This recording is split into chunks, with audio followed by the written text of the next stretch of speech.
This is Orson Welles, speaking from London.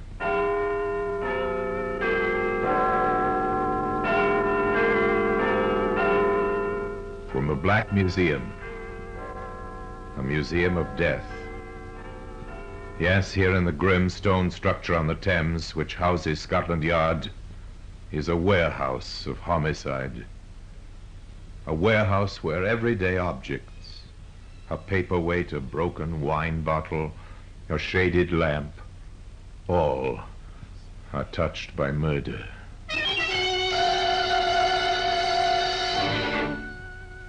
You take this jacket, woolen, hand-knitted, a baby's garment, dusty with age, and only half completed. Sleeves are missing, Inspector, and it still has to be stitched up. Yes. Looks rather pathetic, doesn't it, Sergeant? It does, sir. Yes. Better put it back in the attaché case. Probably be needing it before long. Today, that jacket, sleeveless and unstitched, can be seen in the Black Museum.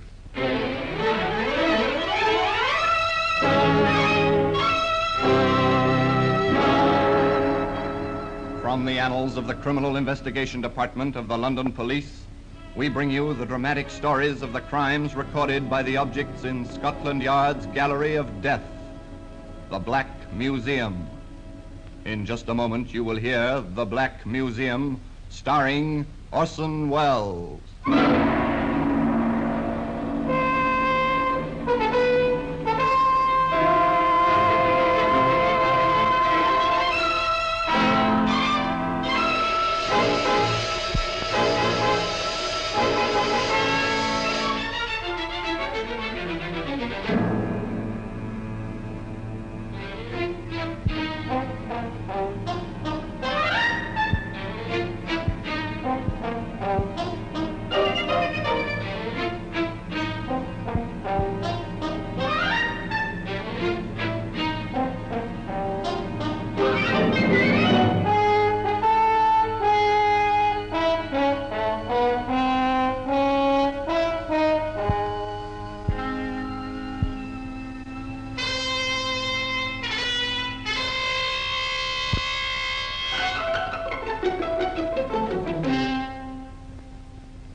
Now, The Black Museum, starring Orson Welles.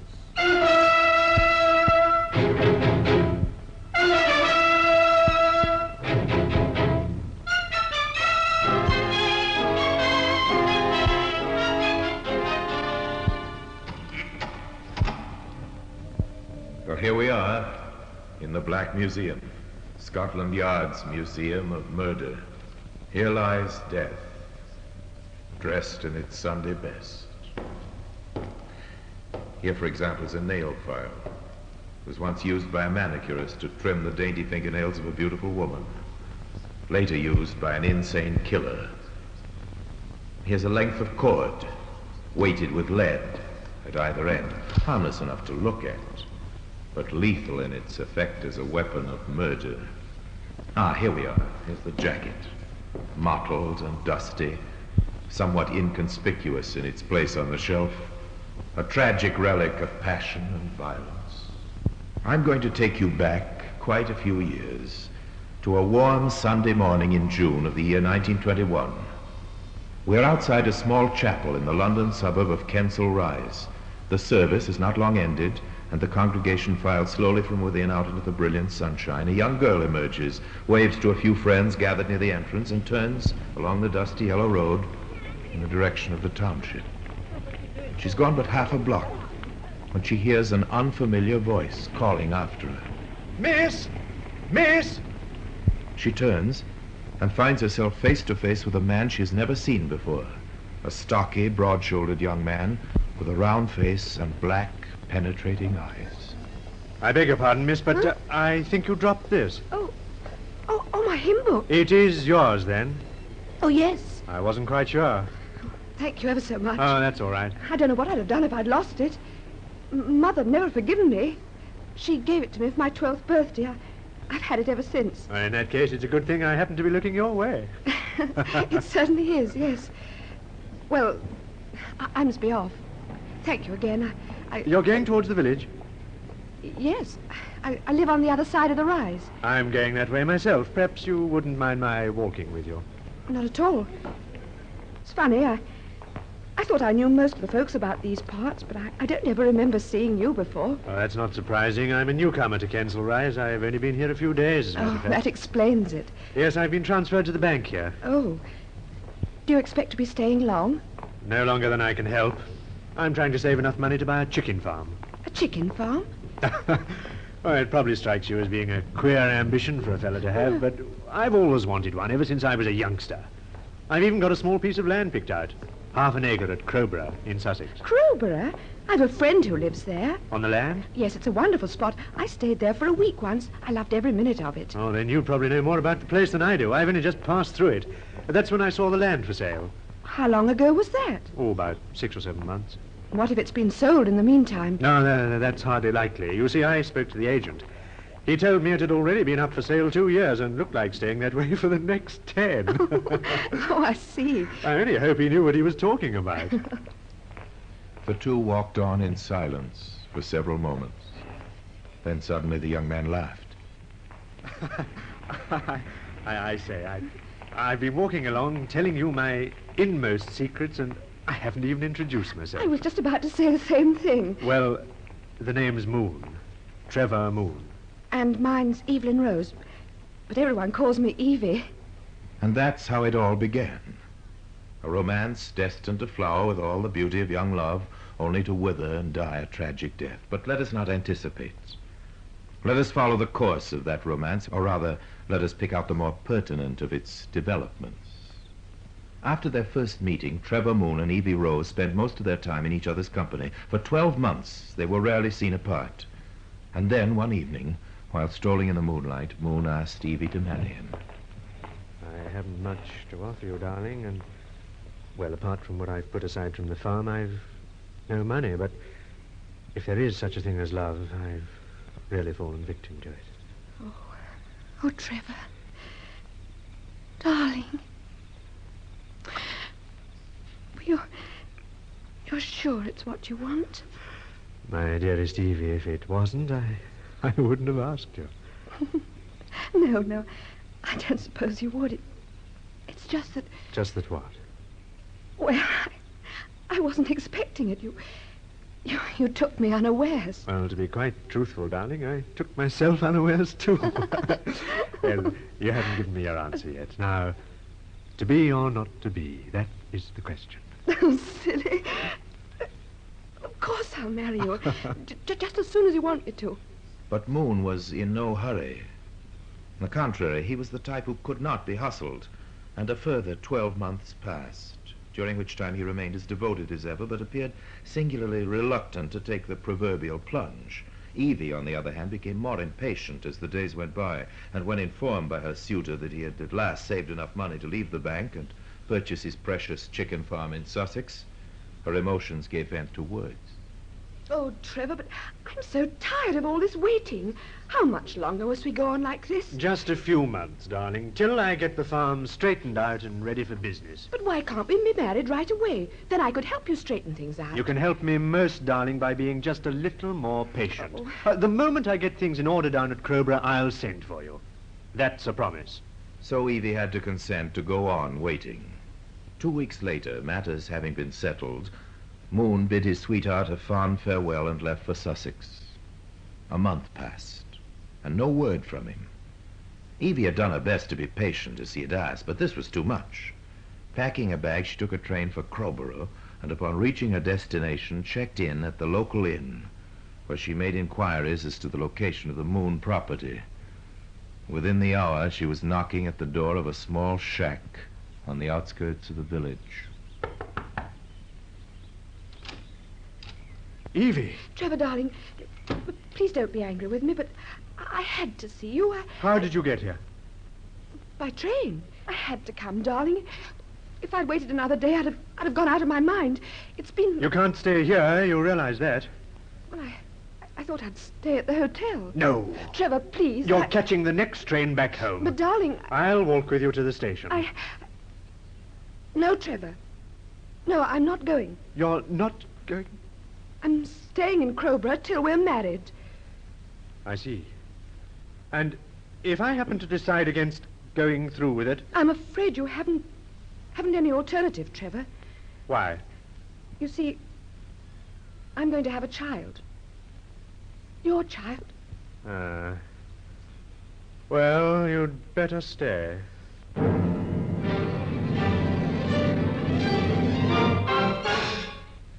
The scene changes. It is 3 months later. We're in the office of the Crowborough police station. Constables Harris and Vernon are playing checkers. Oh, didn't see that one coming. Been playing for that all along. Puts me in a bit of a spot. Hey, does that all right, right enough. I'll get it. No fancy moves while my back's turned, neither. As if I were. Well, it wouldn't be the first time. Crowborough Police Station. Constable Harris speaking. What's that? Yes. Yes. Hold it a tick while I get my notebook and take down a few particulars. Now, what name was it again? Rose. Mrs. Lena Rose. Yeah. And the missing girl? Daughter. Evelyn, known as Evie. Address? 14 Marsden Parade, Kensal Rise. Yes.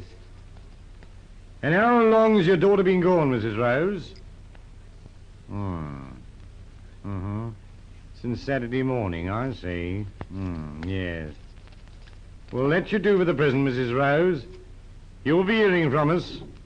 Yeah, that's right, yes. Good night, ma'am. Trouble?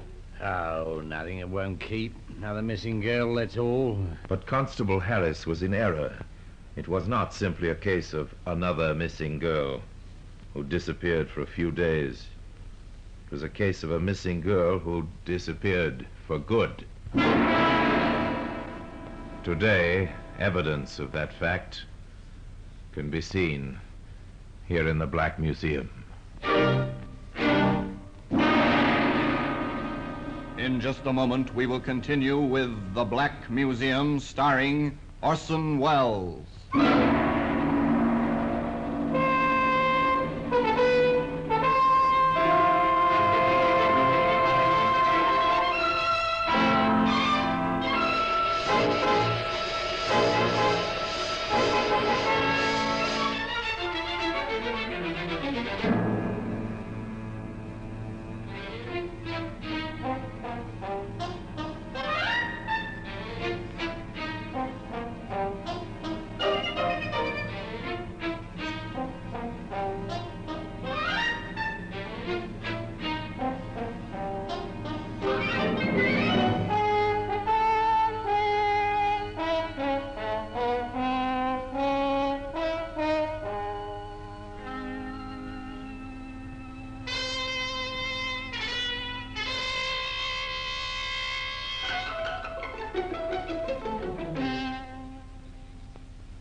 And now we continue with The Black Museum, starring Orson Welles.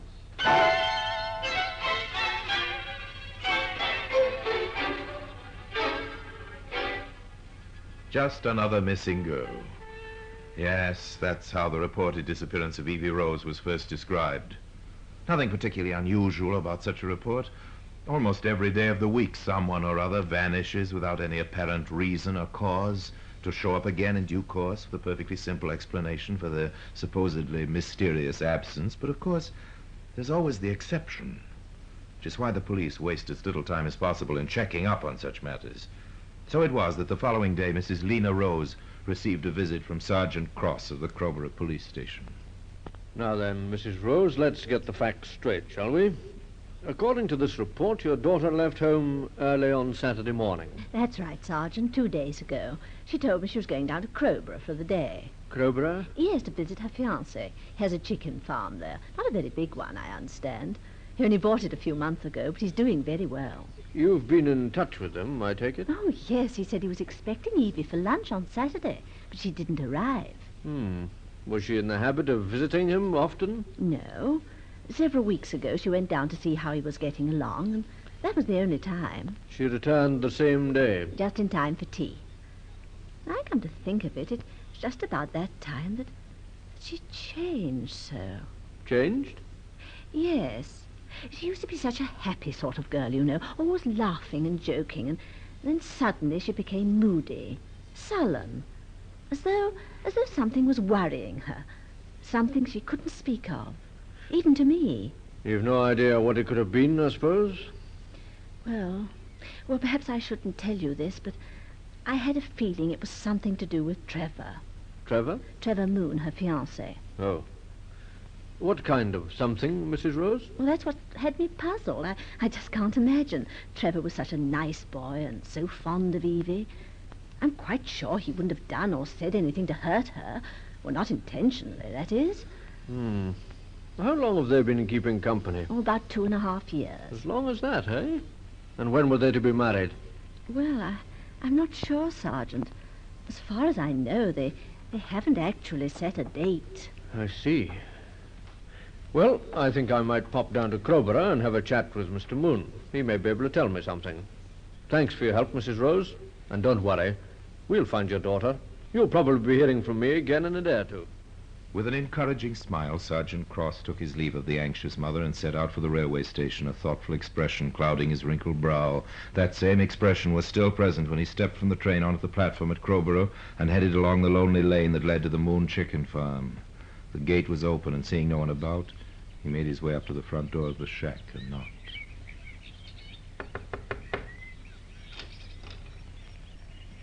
Yes? Mr. Moon? That's right. I'm Sergeant Cross. I wonder if you could spare a few moments of your time. By all means, Sergeant. Come right in. The place is in a bit of a mess, I'm afraid. That's all right. Well, sit down, won't you? Thanks. I suppose you know why I'm here. Well, I've a fair idea. It's about Evie Rose, isn't it? Yes. Still no sign of her? I'm afraid not. Ah. There are just a few questions I'd like to ask you, Mr. Moon. Routine, you understand, nothing more. Of course. I've just come from Kensal Rise. I've been talking to Mrs. Rose, who gave me fuller details. I suppose she's almost out of her mind with worry. Well, under the circumstances, I think she's taken it very well. I understand that you and the missing girl are engaged to be married. That's so. And that she was on her way down here to visit you when she disappeared. Yes, I was at the station to meet her, but she wasn't on the train. Well, what train was that? The 11 o'clock. I waited an hour for the next one, but she wasn't on that either, so I came back home. Were you worried at all? No, not unduly. I just assumed she'd changed her mind about coming. You didn't think it odd that you hadn't heard from her? No, I can't say I did. How long is it since you last saw her? Oh, roughly speaking, about 2 months. That was when she last visited you? Yes. She only came here once. I see. How did she seem then? How did you mean? Well, did she seem depressed or worried about anything? Oh, not that I can recall. No. Why? Oh, no particular reason. Not for 1 second during the interrogation did Sergeant Cross shift his gaze from Moon's face. He had never trusted black eyes, and he wasn't quite sure he liked the look of this young fellow. But, despite this, the inscrutable Mr. Moon gave no indication that he knew any more about the missing Evie Rose than he was ready to admit, and certainly did not appear to have anything to hide. The contrary, in fact. Back at the Crowborough police station later that same day, Cross admitted as much to his superior, Divisional Inspector Broughton. So you think he's told all he knows, eh, Sergeant? Well, sir, let's just say that he gave me that impression. It was those black eyes of his that set me thinking. Oh. They've got a shifty look about them. You can hardly hold the color of a man's eyes against him, Sergeant. Oh, perhaps not, sir, but even so, I think the best thing we can do at this stage is to give the newspapers a photograph of the missing girl and a description of the clothes she was wearing on the day of her disappearance. Just as you say, sir. I'll attend to it right away. Thus it was that a photograph of Evie Rose, together with her description, found its way onto the front page of 3 London newspapers. Well, sir, that should do the trick. Yes, let's hope so, Sergeant. 2 weeks passed, during which time no information regarding the missing girl was forthcoming.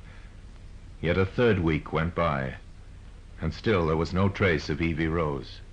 Well, Sergeant, looks as if we'd drawn a blank. It does rather, sir. What's to do now? That's the question. Yeah, I think I might pay your friend Mr. Moon a visit. I doubt if you'll get much more from him than I got. Possibly not. No harm in trying. To this day, Inspector Broughton could not say exactly why he so suddenly decided to pay Moon a call. Perhaps it was the prompting of fate, or perhaps he acted simply on a blind impulse. Whatever it was, he wasted no time about it. And that same afternoon, he made his way out to the Moon farm, found Moon seated on the narrow veranda, thoughtfully puffing at a much-smoked pipe.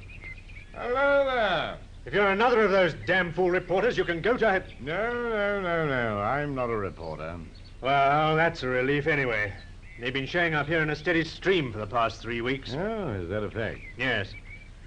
You know, I'm convinced they really believe I murdered that girl, that Evie Rose. Oh? Ah, prying fools that they are. The way they ask questions, you'd think I was on trial. Yes. Well, perhaps you are. What? I mean, perhaps they think you know more than you're telling. Now, why should they think that? Well, she was supposed to be on her way to visit you when she disappeared. Well, it doesn't mean I murdered her. No. I mean, anyone could have done it. Done what? Murdered her. Who said she was murdered? Why, no one. Not in so many words, but that's what they're inferring. Who? Those wretched reporters. You sure you're not imagining it? Of course I'm not imagining it. Why should I imagine it? Well, why should you indeed? You're sure you're not a reporter? Quite sure. Who are you, then? Well, matter of fact, I'm a detective. Detective? Inspector Broughton's the name. Oh. Well, I'm glad you stopped by, Inspector. What brought you here? Oh, I just wanted to have a look about the place. Why? Curiosity. I suppose you wanted to question me, too. Well, frankly, I did want to, but I don't want to anymore. I think you've given me all the answers I need. With a nod, the inspector turned and walked back down the path. He didn't look back, but he could feel Moon's eyes staring after him. The eyes that had told him so much, so convincingly. It was just like that. Almost like the sort of stuff one reads in a cheap detective fiction magazine. Well, this was cheap, but it wasn't fiction. It was life. Life in its birthday suit. That was quick, Inspector. How'd you make out? He's a killer, Sergeant. Moon? Yes, I'm as sure of that as I am of the fact that we'll see the end of the Evie Rose case tonight. You think he killed her? Well, if he didn't, I'm going to be out of a job in the very near future. But, Because I'm banking everything on the hunch that he did, my reputation included. And don't ask me why. If I told you, you'd say I was mad. We're wasting valuable time. Come on, get a squad together. We got work to do. Work? We're off back to Moon's place, and we're going to search every inch of it. If we don't find anything inside the house, we start in the grounds. And even if we dig all night, Sergeant, we're going to keep on digging till we strike oil. So, less than an hour later, Inspector Broughton was back at the chicken farm, and with him were Sergeant Cross and 4 constables. The shack was searched from top to bottom, and finding nothing on the inside, they started on the outside, with picks and shovels and everything they could lay their hands on. Broughton was risking his career on an intangible impulse, and he knew it. But somehow he didn't think it was much of a risk. There's nothing so far, Inspector. Yeah, we got a lot of ground to cover yet, old chap. I hope you're not making a mistake, sir. So do I, but if I am, you won't suffer for it. I can promise you that. I wasn't thinking of myself. Don't worry about me. My shoulders are broad enough. The digging continued. When it was too dark to see, lanterns were lit. 4 hours slipped by, and even Broughton was ready to throw in the towel when, shortly after 1 p.m. Inspector, What is it, Sergeant? just look what Hanson has dug up. A attache case. Get an eyeful of the initials on it. E.R. Seems as if your hunch might have been right after all. Yeah, come on, open it up. Maybe something in it. Right. Well, doesn't feel like it. Hello? What's this? Looks like a jacket of some sort. A baby's jacket. That's what it is, all right. Only half completed. See? Sleeves are missing, and it still has to be stitched up. Yes. Looks rather pathetic, doesn't it, Sergeant? It does, sir, yes. Yes. Better put it back in the attache case. Probably been needing it before long. With the discovery of the attaché case, the search was renewed with an added vigor, and stray articles of clothing were brought to light, one by one. Clothes identical to those worn by the missing girl on the day of her disappearance. A green scarf, a yellow jumper, a brown skirt, leather shoes, and a brown beret. Doesn't leave much to the imagination, Inspector. No, not much. But we still have to find a body. Yes, they still had to find a body. But they felt it couldn't be far away. And they were right. Except that it wasn't a body, but rather a scattering of bits and pieces that once had been a body.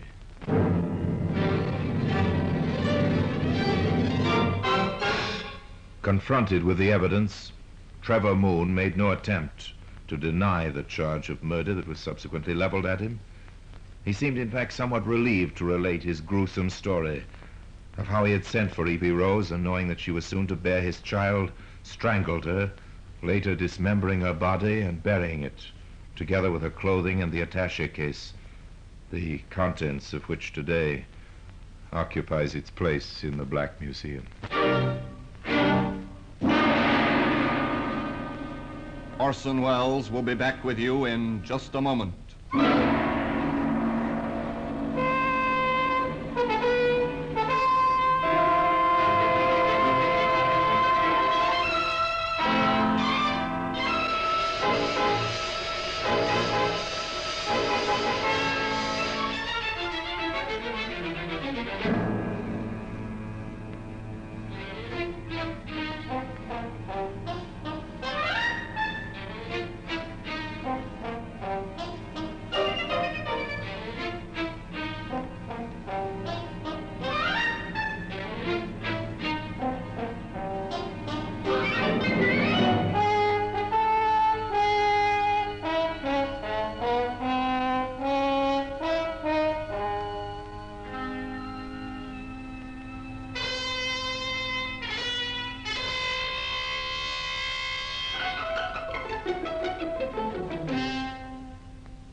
Now here in person is Orson Welles.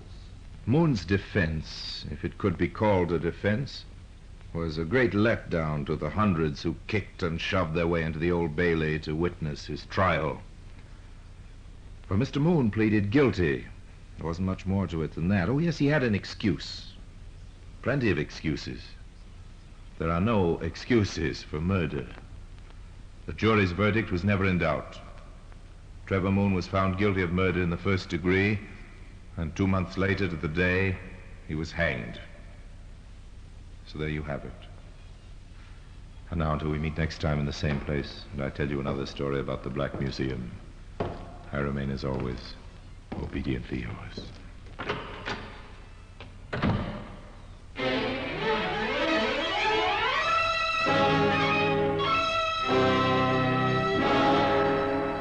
The Black Museum, starring Orson Welles, is presented by arrangement with Metro-Goldwyn-Mayer Radio Attractions, with original music composed and conducted by Sidney Torch, produced by Harry Allen Towers.